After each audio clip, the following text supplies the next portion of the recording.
The Inside Stories bring together people from different sectors to talk about the important issues we're facing in Oman.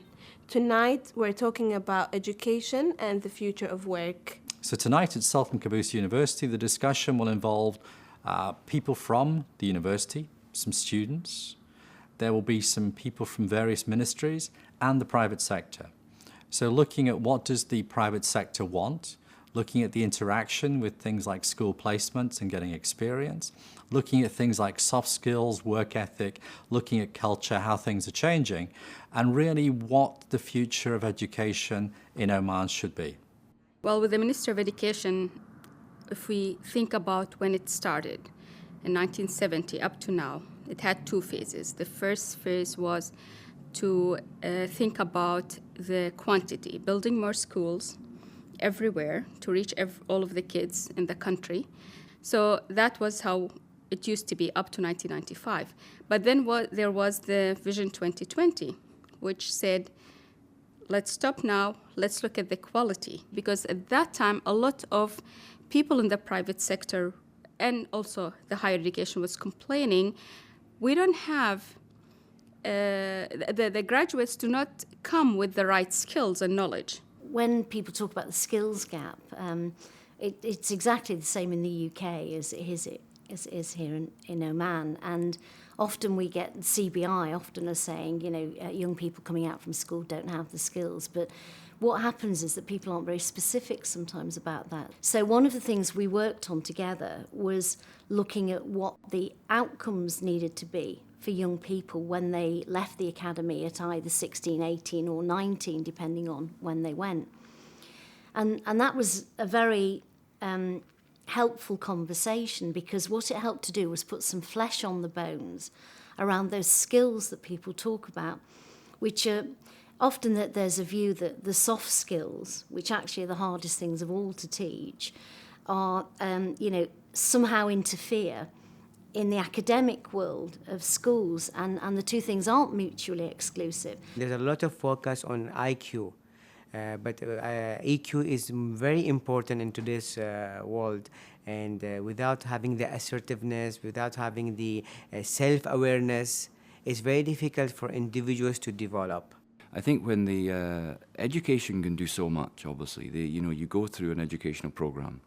When that finishes, there is still quite a large task to carry out. It's quite interesting that back in my own country, in the UK, there's a large culture of young workers. Now, if I take from myself, for example, I sort of started going out doing part-time work when I was about 12. So by the time I got to sort of 17, 18, deciding what I was going to do, I'd had about 4 or 5 years actually earning my own money and understanding what it was to earn your own money. And therefore, my decision-making, what I was going to do, was much stronger. I had much more of a background about what it was all about, so I felt quite safe. And that's something which lacks here, I feel, that when the kids come out of school, it's like, oh. A lot of new ideas came with the reform. For example, now we have career guidance in the school, which didn't happen before. And it started only 3 years ago. But in that initiative, what we introduce students to a lot of skills. For example, time management, how to write CV in Arabic and English, how to go for an interview, how to write a covering letter, work ethics, to know more about further education, higher education, about training, how to start your own business. One of the key things that struck me is about the need to reconcile the needs of the labour market and the future requirements of the labour market with what the education system is actually providing. And that's very much about intelligence and sharing information so that you have an effective dialogue that talks about what the future needs are of the economy in Oman and the global economy, and how best you can prepare young people to meet those needs. And that might be that areas like vocational education need to be looked at more closely, but also a recognition that the status of vocational education might need to be addressed, because it isn't a poor relation in terms of education. It actually often provides a much better route into a worthwhile career and can provide the very skills that industry is saying that it needs. I wish there would be more dialogue. I wish we'd hear more, because whenever we met with the private sector, we got excellent ideas.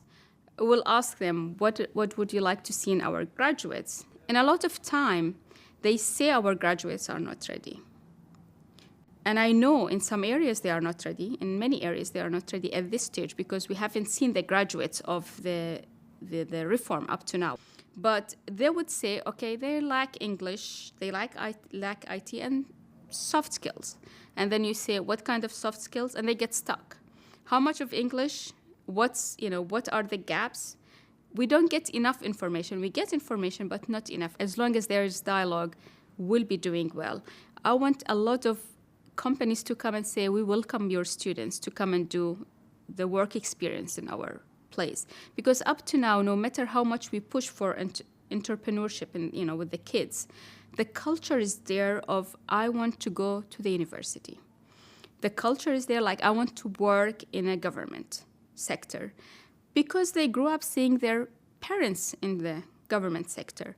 They don't feel the security of the private sector. So we need to wait for the change.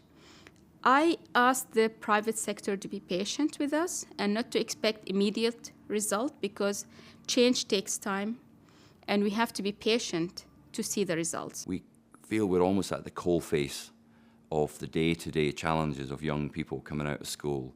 Right, our job is to get them ready for work. And we really have a strong responsibility there.